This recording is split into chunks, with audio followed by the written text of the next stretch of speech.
I was sitting on my back porch with a cup of coffee when I saw them. Two men, strangers, walking straight down to my dock like they owned it. They had a cooler between them, fishing gear over their shoulders, and not a single glance back at my house. They stepped onto my dock, dropped their stuff, and started setting up, right there on my private property, like they'd done it 100 times before. I set my cup down. I wasn't dreaming. I wasn't confused about which dock was mine. I'd built that extension myself 2 summers ago, paid $11,000 for it. Every plank, every bolt, mine. I walked down to the water.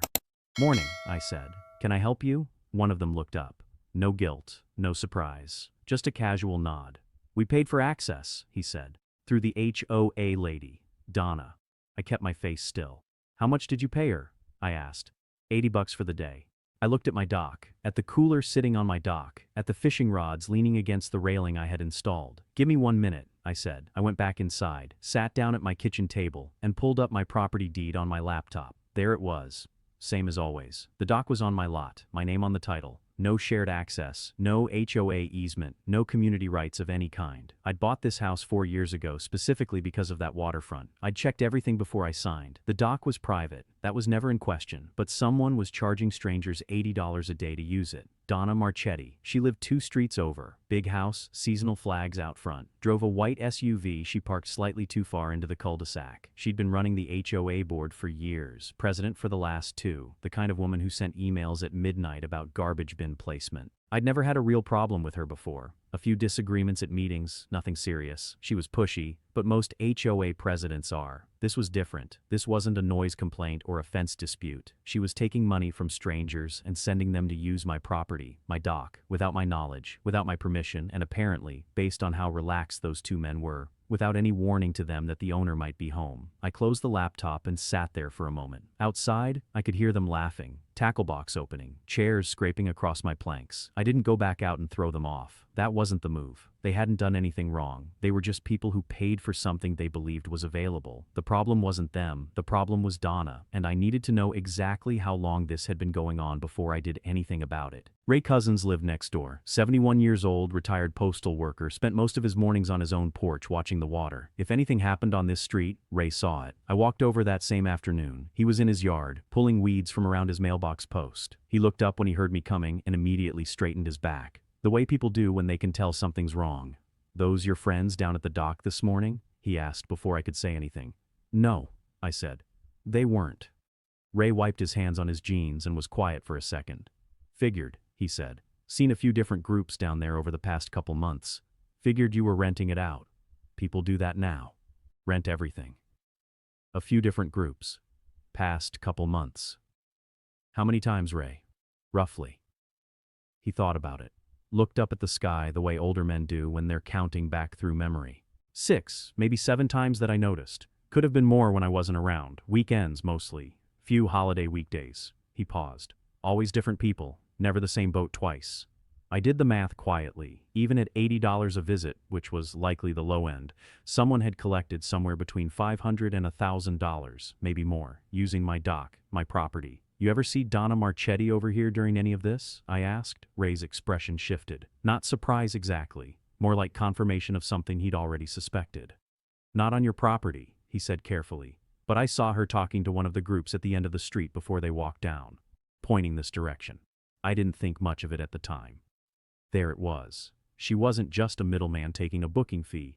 She was physically directing people to my dock, standing at the corner of my street and pointing the way like a tour guide. I thanked Ray and walked back home. That evening I sat down and wrote everything out on paper. Dates Ray gave me, what the men that morning had said, the amount they paid, the name they used, Donna. I wrote it all down in a plain notebook, old habit from my working years. When something might become important later, you document it before memory starts to soften the edges. Then I did something that took me less than 10 minutes, but turned out to matter more than anything else I did in the weeks that followed. I ordered 2 small waterproof security cameras online. Nothing fancy. Motion activated, cloud storage, decent night vision. I wasn't ready to confront Donna yet. I needed evidence first. Not suspicion, not a neighbor's memory, actual proof. Because when I did move, and I was going to move, I wanted to make sure she had absolutely nowhere to go. The cameras arrived 2 days later. I installed them myself, one mounted on the corner post of my back porch, wide angle, clear view of the entire dock and the path leading down to it. The second one I placed lower, tucked under the deck railing, angled at the dock entrance. Anyone stepping onto my property would be on both cameras from 2 different angles. It took me about 40 minutes total. I tested the motion trigger, checked the app on my phone, made sure the cloud backup was running. Then I went inside and waited. I didn't have to wait long.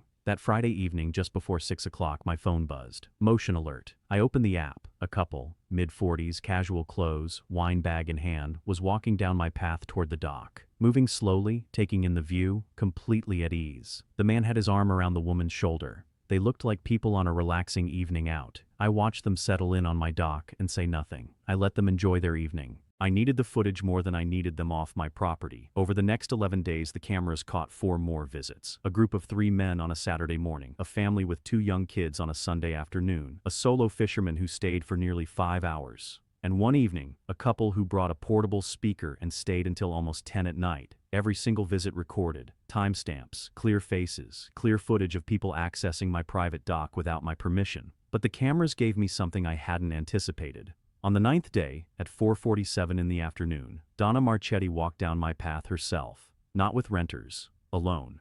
She walked all the way to the end of the dock, looked around, checked something on her phone, and then walked back. The whole thing lasted maybe 4 minutes. She didn't look toward my house once. She was checking on her rental property. That was the moment something shifted in me. Not anger exactly. I'd moved past simple anger by then. It was something colder and more focused. She had been walking onto my land whenever she felt like it. She'd turned my dock into a side income. And she'd done it with the casual confidence of someone who had never once considered that I might find out. I saved every clip, downloaded backups, labeled each file with the date and time. Then I called Frank Delgado. Frank had handled my property closing 4 years ago, and a boundary dispute with a previous neighbor 2 years back. He was straightforward, unhurried, and not the type to waste words. I told him everything. He listened without interrupting. When I finished, the line was quiet for a moment. "Send me the deed, the camera footage, and whatever written records you have," he said. "Don't approach her yet. Don't post anything online. Just send me the documents." I asked him what we were looking at. "Unauthorized use of private property," he said. "Potentially unjust enrichment, possibly more, depending on how long this has been going on." He paused. "How long do you think it's been going on, Marsh?" I looked at my notebook. "At least 3 months, I said. "Probably longer." Another pause. "All right," Frank said quietly. "Let me look at this." Frank called me back the following Monday morning. I was on my porch with my second cup of coffee, watching a heron stand perfectly still at the edge of the water near my dock.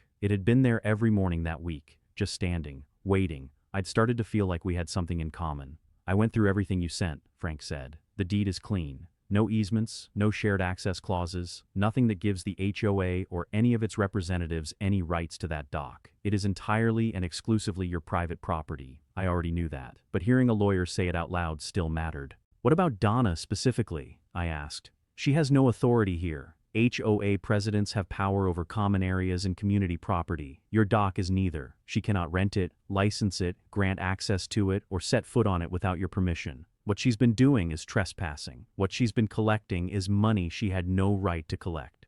"Can we find out how much she's collected?"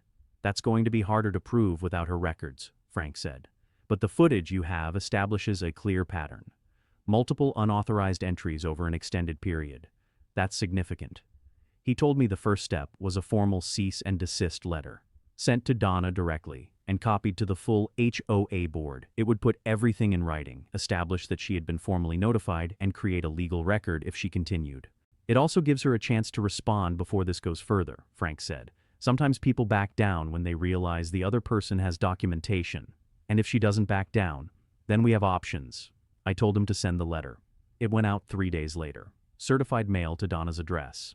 A copy emailed to each of the 5 HOA board members, including Carol Sims, who I knew slightly from a neighborhood meeting the previous spring. I know the letter arrived because I got the delivery confirmation, and I know Donna read it because Ray called me that same afternoon. "You poked the hornet's nest?" he asked. "Why?" "Because Donna just knocked on my door asking if I'd been talking to you about the dock situation." I smiled at that. She wasn't worried about a letter from a lawyer. She was worried about witnesses. She was already trying to figure out what I had and where I'd gotten it from. That told me everything about how she planned to respond. Sure enough, 2 days after the letter arrived, I got an email from the HOA board, not from Frank's office, directly to me. The subject line read, Clarification regarding neighborhood amenities. I opened it. It was 4 paragraphs of careful language about community spirit, shared resources, and the HOA's long history of managing neighborhood assets for the benefit of all residents. It did not mention Donna by name. It did not acknowledge the letter. It did not use the word trespass or the word money anywhere in 4 paragraphs. But at the very end, one line stopped me cold. The dock access program has been in operation since the previous ownership and was understood to continue under current residents. Previous ownership. I read that line 3 times. Then I picked up the phone and called Frank. They're claiming the previous owner allowed it, I told Frank. I heard you, he said. Send me that email. I forwarded it while we were still on the phone. I could hear him reading. The silence stretched for almost a full minute. This is a reach, he said finally. A significant one, even if the previous owner informally allowed occasional dock access, which would have been their personal choice. That kind of informal arrangement does not transfer with the property. It's not in your deed. It's not in any easement. It was never recorded, which means legally it doesn't exist. So they made it up? I didn't say that. Maybe the previous owner was friendly with the neighborhood and let people use the dock occasionally. That happens. But there is a massive difference between a neighbor being generous and an HOA president running a paid rental operation on someone else's private property. He paused. What they're trying to do with that email is muddy the water. Make it look like you're the one disrupting an established arrangement rather than the one who's been wronged. I thought about that. It was actually a smart move. Not legally sound, but socially smart. If she could make it look like I was the difficult new neighbor breaking a beloved community tradition, she'd have the neighborhood on her side before any of this went public. I'd seen that playbook before. I just hadn't expected it here. What do we do? I asked. I'm going to request her rental records, Frank said. Formally, in writing. If she's been collecting money, there's a transaction trail somewhere. Venmo, bank transfers, a booking platform. People don't handle cash as much as they used to. We'll also request any HOA documentation that supposedly establishes this dock access program. If it exists, they have to produce it. If it doesn't exist, that silence speaks loudly. He sent the formal records request the following day. Donna did not respond. The HOA board did not respond. 1 week passed, then 2. During those 2 weeks, something interesting happened. The dock rentals stopped completely. No motion alerts on my phone. No strangers walking down the path. The dock sat quiet every morning and every evening. Just the water, the heron, and the occasional boat passing in the distance. She'd stopped the operation the moment the cease and desist arrived, which told me she knew exactly what she'd been doing was wrong. Innocent people don't quietly shut down the moment a lawyer's letter shows up. They ask questions. They push back. They request clarification. Donna went silent. That silence became its own kind of evidence. Ray noticed too. He stopped me one morning near the mailboxes. Quiet down at your dock lately, he said. Very quiet, I said. He nodded slowly. She's waiting to see what you do next. He was right. And what I did next was nothing. I waited. I let the deadline on Frank's records request expire. I let the silence build. Because sometimes the most powerful move you can make is to simply stop moving and let the other person's anxiety do the work. Donna lasted 19 days before she made her next mistake. She showed up at my door on a Sunday morning. I'd just finished breakfast. I heard the knock and looked through the front window before answering. White SUV in my driveway. Seasonal flag earrings. I'm not making that up. She had on a pressed blouse and carried a small folder under her arm like she was arriving at a business meeting. I opened the door and waited. "Marsh," she said. Friendly tone, warm smile, the kind of smile that's been practiced in a mirror. I was hoping we could talk, neighbor to neighbor, before this gets any further. "Sure," I said. "Come in." I did not offer coffee. She sat at my kitchen table and placed the folder in front of her but didn't open it. A prop, I realized. Something to make her feel prepared. "I want you to know that I never intended any harm," she started. "The dock program, it was something the previous owner, Bill Hartley, ran for years. He loved the community. He wanted the waterfront to be something everyone could enjoy occasionally. When he sold, he mentioned it to me personally, said he hoped the tradition would continue." She said it smoothly, rehearsed but not robotic.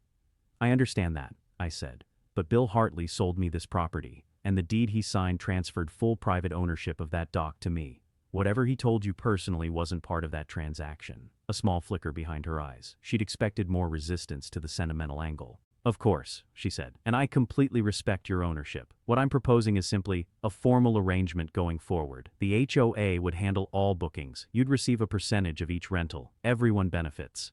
There it was. She hadn't come to apologize. She hadn't come to settle. She'd come to negotiate continued access. to take what she'd been doing illegally and formalize it with my name attached, which would also, conveniently, make it much harder for me to pursue what she'd already done. I kept my face calm. "What percentage are you suggesting?" I asked. She brightened slightly. She thought I was considering it. "We were thinking 40% to you. The HOA retains 60 for administration and marketing." "Administration and marketing. For my doc. And how long has the program been running?" I asked. "Total, since before I bought the house." She hesitated. Just briefly, but I caught it. "A few years," she said carefully. "How much has been collected total?" The folder stayed closed. "I'd have to go back through the records," she said.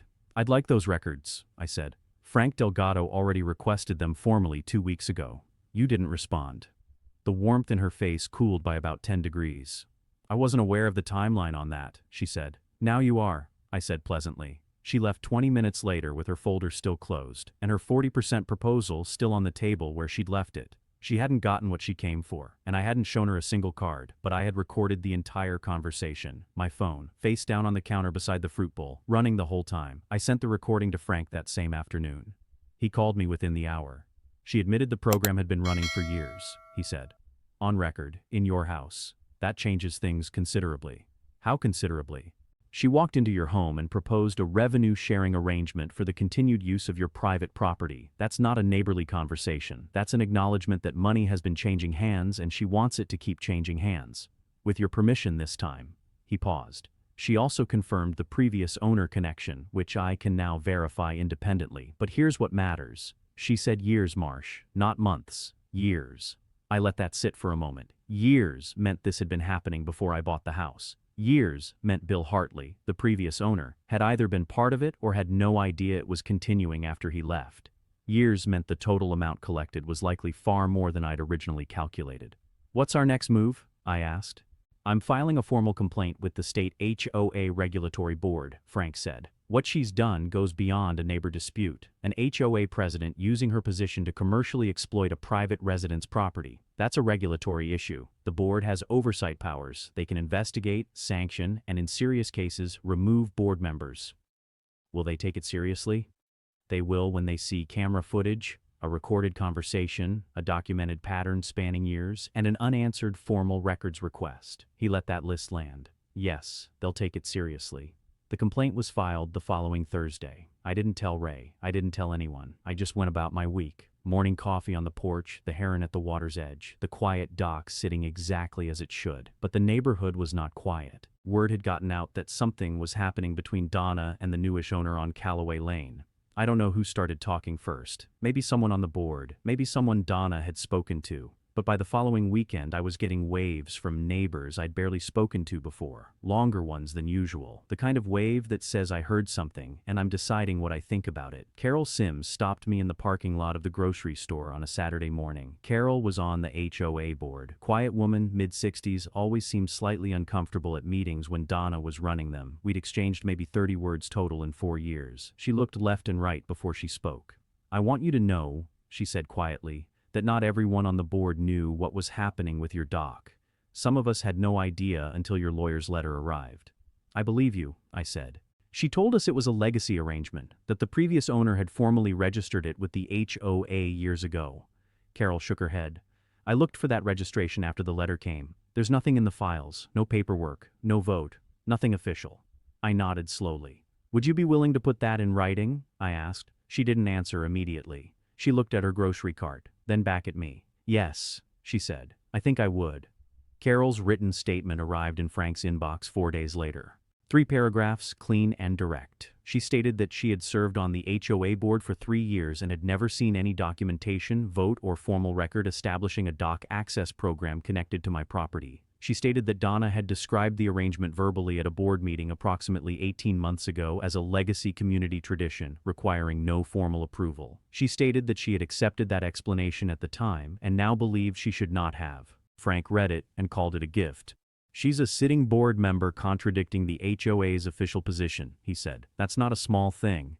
It wasn't, and I suspected Carol knew exactly what she was doing when she wrote it. She wasn't naive. She was someone who had watched Donna operate for years and had finally found a moment where speaking up cost her less than staying quiet. I sent her a short thank you note, handwritten, nothing elaborate, just acknowledgement that what she'd done took some courage. Meanwhile, the regulatory board had acknowledged receipt of Frank's complaint and assigned it a case number. That meant it was real. It was moving. Donna would be notified, which meant she now knew the situation had grown well beyond a neighbor dispute and a cease and desist letter. I wondered how she was sitting with that. I didn't have to wonder long. The following Tuesday, I came home from an afternoon errand and found an envelope tucked into my front door. No stamp. Hand-delivered. My name written on the front in careful, rounded handwriting. Inside was a single page. It was a personal letter from Donna, not HOA letterhead, not through lawyers. Her own personal stationery. Pale cream paper with her initials at the top. She wrote that she was sorry for any misunderstanding, that her intentions had always been to serve the community, that she had genuinely believed the dock arrangement had a historical basis and had never meant to overstep. She wrote that she hoped we could resolve this quietly, as neighbors, without involving outside agencies. She used the word misunderstanding 4 times in one page. I read it twice. Then I placed it in the folder where I was keeping all documents related to this matter, behind the camera footage logs and in front of Carol's statement. A personal apology letter hand-delivered to my door was not nothing. It meant she was worried. It meant the regulatory complaint had landed harder than she expected. It meant the confident woman who had sat at my kitchen table 2 weeks ago proposing a 60-40 split was now writing on cream stationery and hoping I'd feel sympathetic. I didn't feel sympathetic. I felt like I was watching someone realize, slowly and too late, that every step they'd taken had been documented. But I also felt something I hadn't expected, a kind of stillness. Not satisfaction, not yet. Something quieter. The feeling you get when you've been methodical and patient, and the situation is finally moving in the right direction entirely on its own. I called Frank and told him about the letter. "Don't respond to it directly," he said immediately. "Not a word. Let the regulatory process run." "I wasn't planning to," I said. "Good." A brief pause. "The holiday weekend is coming up in 3 weeks. 4th of July. That dock of yours is going to look very attractive to a lot of people." I'd already thought about that. "I know," I said. The 4th of July weekend was 3 days long that year, Friday through Sunday, peak summer, the kind of holiday weekend where every waterfront property within 50 miles gets treated like a public park by people who don't own it. Boats everywhere, music carrying across the water, the smell of charcoal from every direction, and my dock, sitting right there at the edge of the cove, private, accessible from the street with a clear water view, would have been exactly what Donna needed for her busiest rental weekend of the year. I started thinking about that about 2 weeks out. Frank had told me to let the regulatory process run, and I was doing that, but the regulatory process moved at its own pace and didn't care about holiday weekends. Whatever investigation was underway, it wasn't going to produce results before Friday, which meant the question was simple. What happened if Donna decided to keep running her operation through the holiday despite everything? I thought about it carefully over several evenings. The cease and desist was already in place. She'd been formally notified. Any rental activity over that weekend would be a direct violation, not just of my property rights, but of a legal notice she had received and acknowledged by going silent. Frank had been clear on that point, but I wasn't going to wait and see. I called a locksmith on Wednesday. My dock had a gate at the top of the path. An old wooden thing, never locked, that I'd always left open. I'd never thought much about it because the dock was private, and I'd assumed people understood that. I now understood that was a naive assumption. The locksmith installed a solid steel latch with a combination padlock, heavy duty, the kind used on equipment yards and storage facilities. It took him 45 minutes and cost me $90. I also printed a sign, clean, plain, direct, black text on white background, laminated against the weather. Private property. Dock access restricted, no entry without written permission of owner. Unauthorized access will be prosecuted. I mounted it on the gate post at eye level. Then I installed a third camera, this one facing the gate directly. Anyone who approached, touched, or attempted to open that gate would be recorded in close-up detail. I stepped back and looked at what I'd built. A locked gate, a clear sign, 3 cameras, a paper trail going back months, a lawyer, a regulatory complaint, a board member's written statement, a recorded conversation, a hand-delivered apology letter. Donna had been running her operation on the assumption that I either didn't know or wouldn't act. Both of those assumptions were now gone. Ray walked over that evening while I was testing the gate latch. He looked at the sign, looked at the lock, looked at the new camera on the post. He didn't say anything for a moment, then he nodded slowly, the way men his age nod when something has been handled correctly. "Holiday weekend's going to be interesting," he said. "Yes," I said, "it is."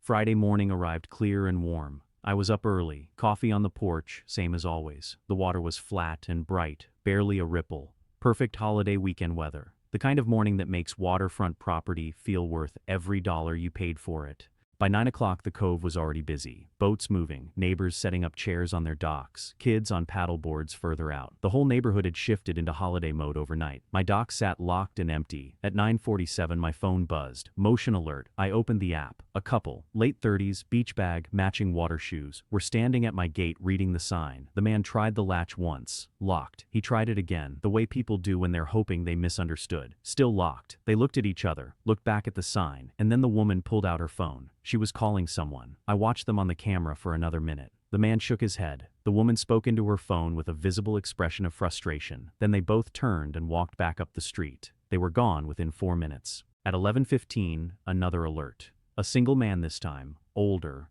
carrying a small cooler.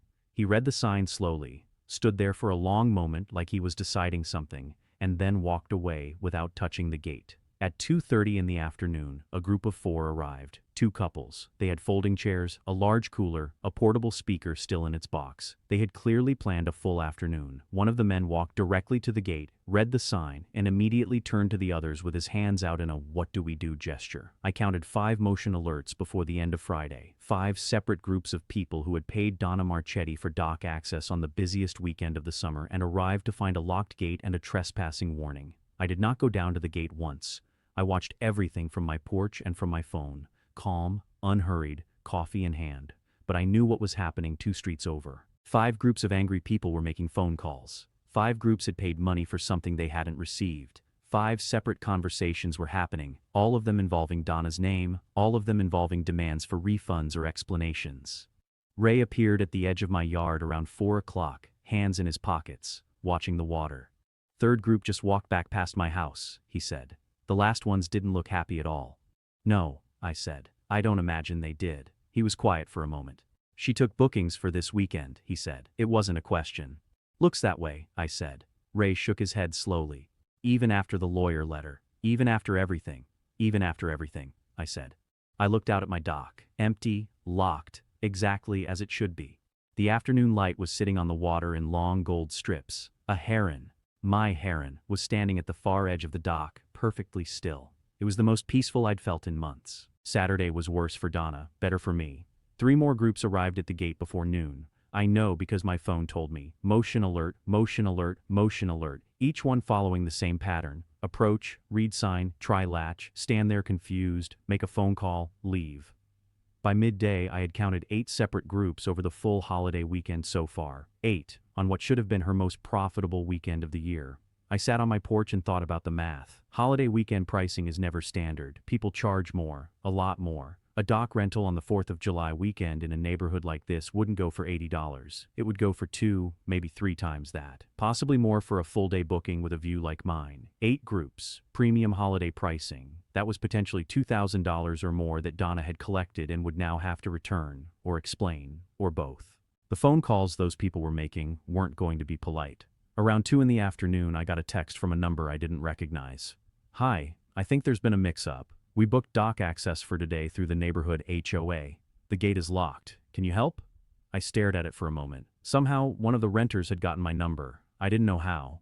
Possibly through a neighborhood directory, possibly from someone local. It didn't matter. I typed back a short reply. "The dock is private property. It was never available for rental. I'd suggest contacting whoever took your booking for a refund." The response came back in under a minute. "We paid $200 for today." "Are you serious? $200 for 1 day, 1 group." I didn't reply further. I forwarded the entire exchange to Frank immediately with a short note. "Unsolicited contact from a renter, confirms holiday pricing, confirms bookings were still being taken after cease and desist." Frank's reply came back within the hour. "This is exactly what we needed. Don't respond to any more renter contacts. Forward everything to me." By Saturday evening the neighborhood felt different. There was a tension underneath the holiday noise. Something moving through the street-to-street conversations that I could feel even from my porch.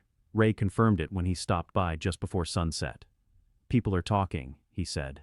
"Not just the renters, neighbors. Word got out that Donna was charging people for your dock. Some folks didn't know. Some folks are saying they always thought it was strange but never questioned it." "How's Donna handling it?" I asked. Ray looked out at the water. "Her car hasn't moved all day," he said. "Curtains are closed." I nodded. The holiday weekend wasn't over, Sunday was still ahead, but something had already shifted. Not just legally, not just financially. The version of Donna Marchetti that this neighborhood had accepted for years, the capable, organized, community-minded HOA president, was coming apart at the edges. And she'd done it herself. All I'd done was lock my gate. Sunday morning I woke up to 7 missed notifications. Not motion alerts this time. Emails. 5 of them from different addresses. All variations of the same message. People who had booked dock access, couldn't reach Donna, and had somehow tracked down my contact information through the neighborhood directory. $200, $150. One person had paid $250 for a Sunday slot with what they described as a guaranteed water view for a family of 6. I forwarded every single one to Frank without responding. Then I made my coffee and went to the porch. The cove was busy again. Sunday holiday traffic on the water. More boats than Saturday, louder music, more families. The kind of scene that made my locked, empty dock look almost conspicuous by contrast. A dock that should have been full of people, surrounded by activity, generating money for someone, just not the someone who had been collecting it. At 10:15, Ray knocked on my back door, which he never did. He always stayed at the edge of the yard. The fact that he knocked meant something had happened. I opened the door. "Carol Sims just called me," he said. "She couldn't reach you. She says there's an emergency HOA board meeting this afternoon. 2 o'clock. Donna called it."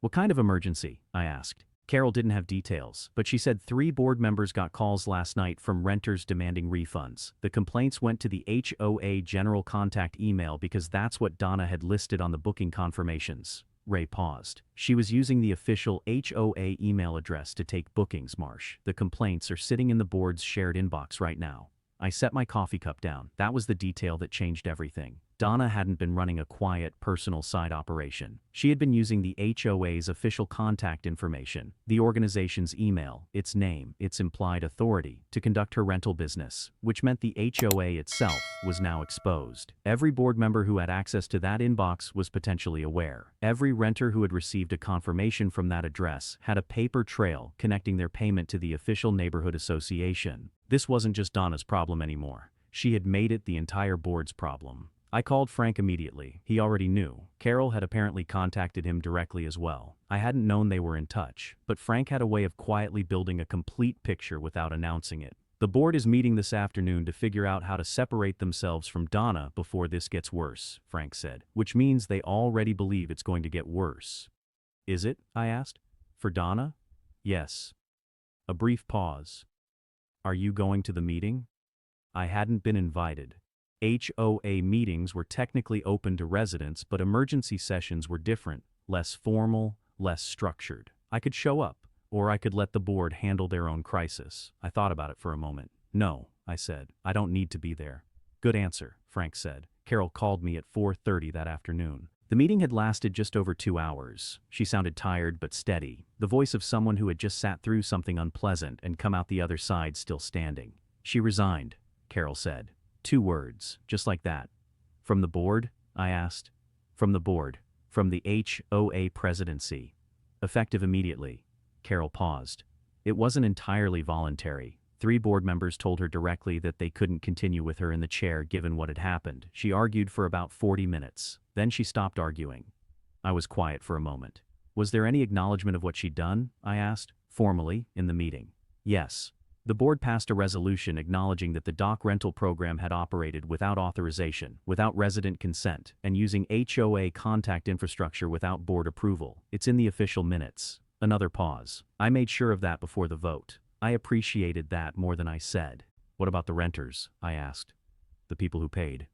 "The board is working out a refund process. They're going to cover it from HOA reserves for now and pursue reimbursement from Donna separately. They don't want angry renters filing small claims cases against the association." Carol's voice was dry. "Self-preservation more than principle, but the outcome is the same." After I hung up, I sat at my kitchen table for a while without doing anything. Donna Marchetti had run this neighborhood's HOA for 6 years. She had organized events, sent newsletters, managed disputes, shaped rules. For a lot of residents, she was simply the person who kept things running. Some of them liked her. Some of them deferred to her out of habit. Some of them probably still didn't fully understand what had happened. And now she was gone. 2 hours and 40 minutes of argument, then silence. I wasn't celebrating. That wasn't what I felt. What I felt was something more like relief.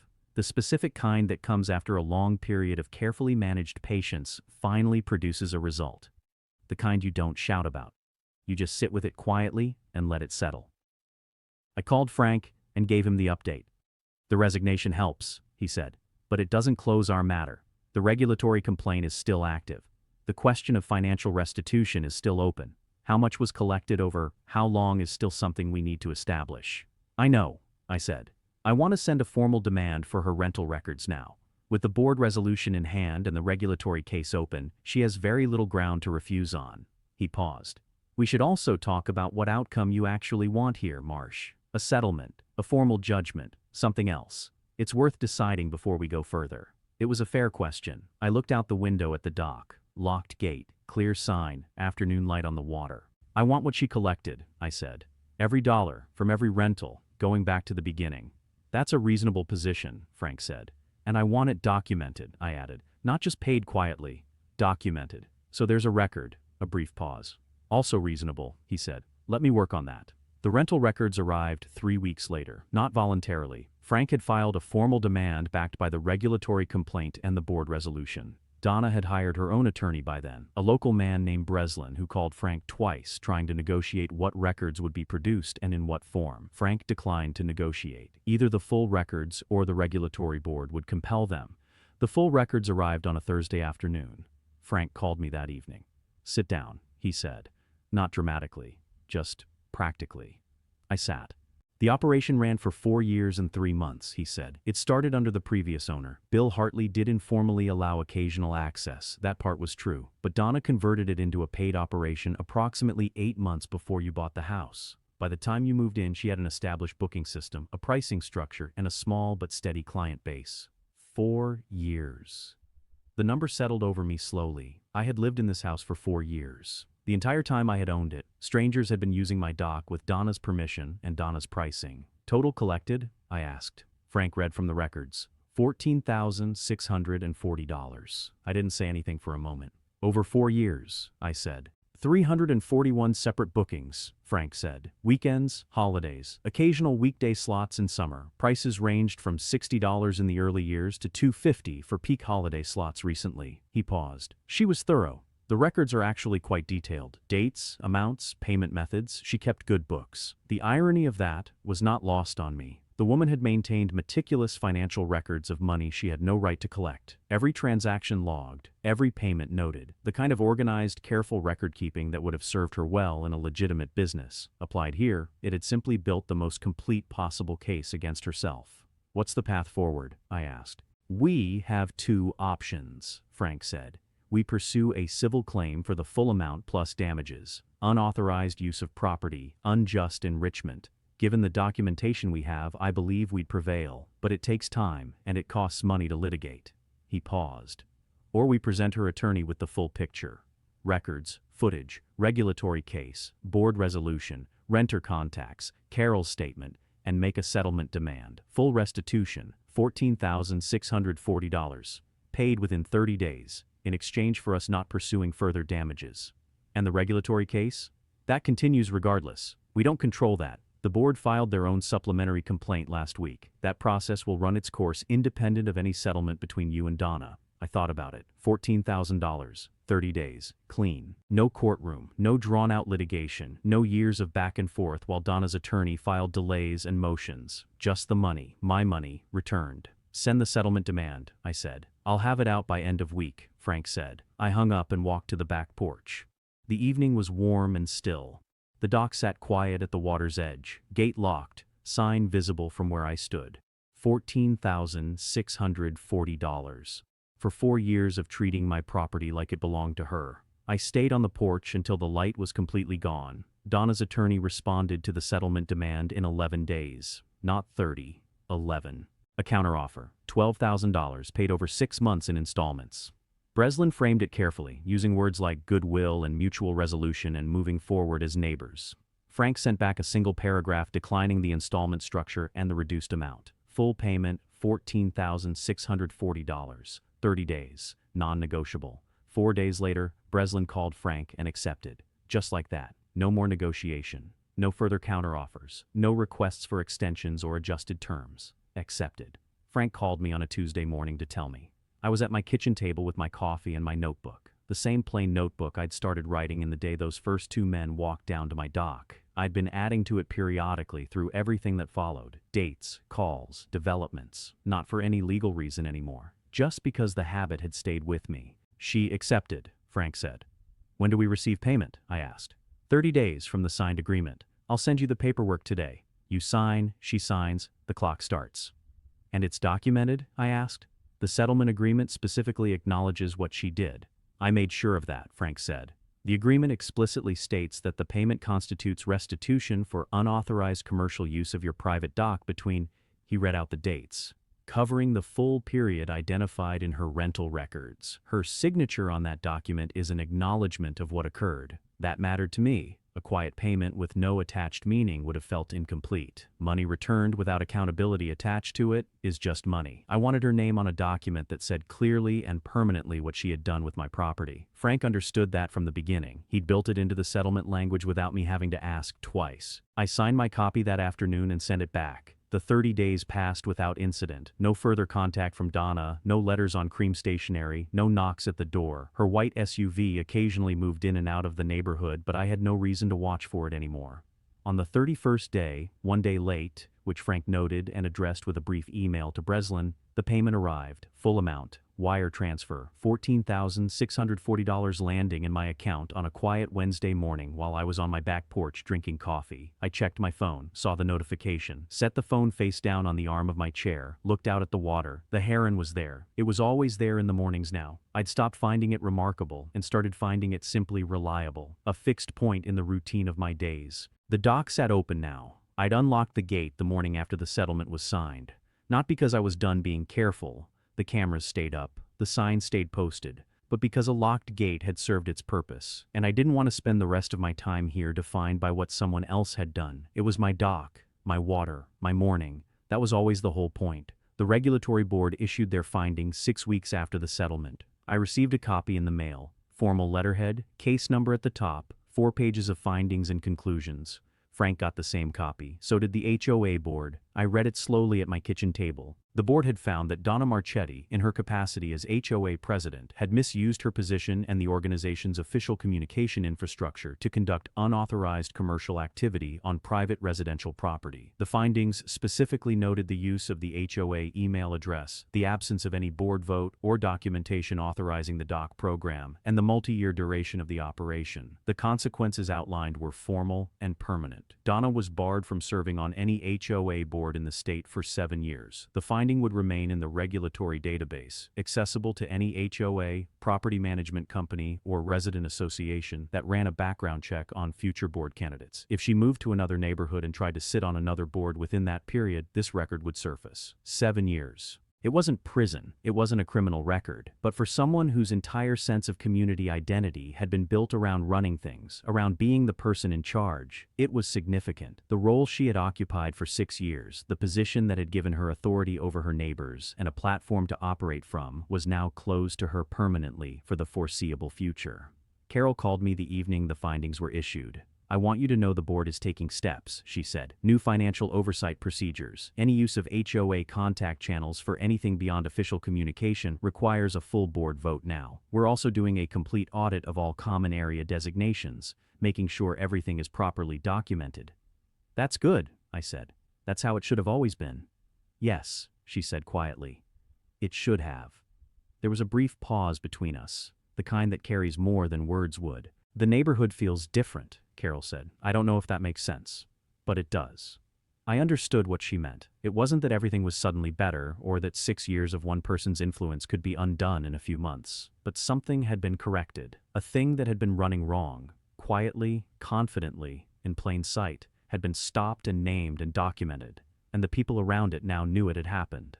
That changes a place. Not dramatically, not overnight. But it changes it. After I hung up, I went and sat on the back porch as the evening settled in. The neighborhood sounds drifted over. Someone's grill going, kids at the water further down, a boat engine idling in the distance. Normal sounds. Summer sounds. I thought about the day those first 2 strangers had walked down to my dock with their cooler and their fishing gear and their complete ease, as if my property were simply available to whoever wanted it. I thought about how close I'd come to just letting it go. People do that. They see something wrong and they calculate the effort and the conflict and the uncertainty, and they decide the path of least resistance is easier. I understood that impulse. I'd felt it myself that first morning. But some things are worth the effort. Not for the money, not entirely, for the principle underneath it, that what is yours is yours. That someone's confidence in getting away with something is not the same as permission. That patience and documentation and quiet persistence can accomplish what anger never could. I watched the last of the light leave the water. A few weeks after the regulatory findings came out, Bill Hartley called me, the previous owner, the man whose name had been attached to this whole situation from the beginning, the one Donna had used as her justification, her historical cover, her reason for believing she had the right to do what she did. I hadn't reached out to him. I didn't know how he'd gotten my number. Probably through a mutual contact, or possibly through the HOA's records from when the house sold. Either way, his name appeared on my phone on a quiet Saturday morning, and I answered. He was in his 70s, voice of an older man, measured, slightly formal, the kind of person who still calls instead of texts, because that's how serious conversations happen. "I heard what went on," he said, "with your doc, with Donna." "Most people have by now," I said. "I want you to know." He stopped, started again. I allowed people to use that dock occasionally. Friends, neighbors, people I knew personally. It was never a rental program. I never charged anyone, not once. "I believe you," I said. She took something I did out of friendliness and turned it into something else entirely. His voice was steady, but there was something underneath it. Not quite anger, more like the discomfort of having your name used for something you didn't intend. "I wanted you to know that directly, from me." We talked for about 20 minutes. He asked about the house, about the dock extension I'd built, about how the neighborhood had changed since he'd left. He seemed genuinely fond of the place, the way people are about homes they loved but had to leave for practical reasons. He'd moved closer to family after his wife passed. The house had been too quiet and too large. Before he hung up, he said something that stayed with me. I should have documented the arrangement, put something in writing that made clear it was personal, informal, and non-transferable. I assumed people understood the limits. A pause. People don't always understand limits unless you write them down. After we hung up, I sat with that for a while. He was right. Assumptions are not agreements. Friendliness is not policy. And informal traditions, however genuine, have a way of being reshaped by the people who inherit them, especially people who see opportunity where others saw generosity. Donna hadn't invented the access. She'd found it, recognized its value, and quietly converted it into something that served her. She'd done it gradually, confidently, and for years without consequence. She might have kept doing it indefinitely if two men with a cooler hadn't shown up on a Tuesday morning when I happened to be home. That detail had never stopped feeling strange to me. How close the whole thing had come to continuing unnoticed. How many more years and how many more thousands of dollars might have changed hands if I'd been away that day, or inside, or simply not paying attention. I wasn't a suspicious person by nature. I wasn't someone who looked for problems or assumed bad intent from neighbors. But I'd learned something from this that I carried going forward. Pay attention to what is yours, not obsessively, not with suspicion toward everyone around you. Just pay attention, because the people who take advantage of inattention rarely announce themselves. They walk casually, they carry coolers, they look completely at ease, and they count on you not looking.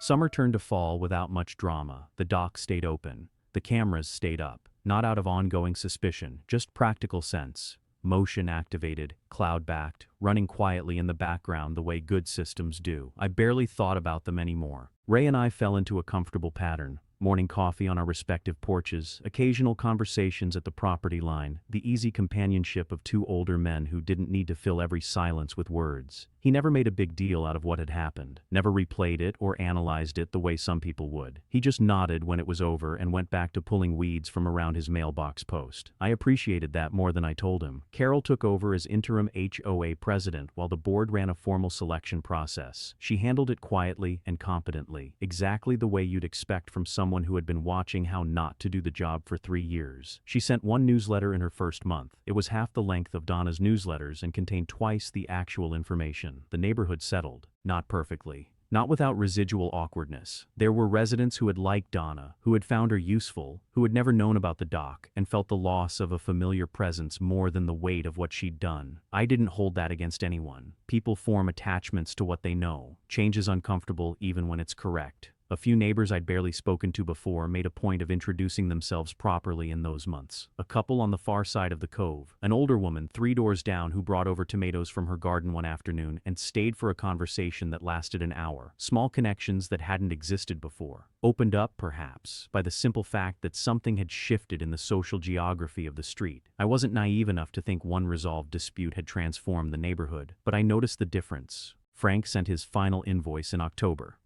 Reasonable, as always. I paid it the same day it arrived and sent a short note thanking him. He replied with 2 sentences, acknowledged and let me know if anything else comes up. That was Frank. No ceremony. One evening in late October, I was sitting on the back porch when I noticed something had changed about the view. The leaves on the trees along the water's edge had turned, gold and rust and deep amber reflected in the flat surface of the cove. The heron was there, as always, standing at the end of my dock in the fading light. I'd bought this house for exactly this view, this quiet, this particular feeling of having a place that was fully and unambiguously mine. I'd worked for it, paid for it, maintained it, and for 4 years, without my knowledge, a portion of it had been quietly rented out to strangers by someone who had simply decided it was available.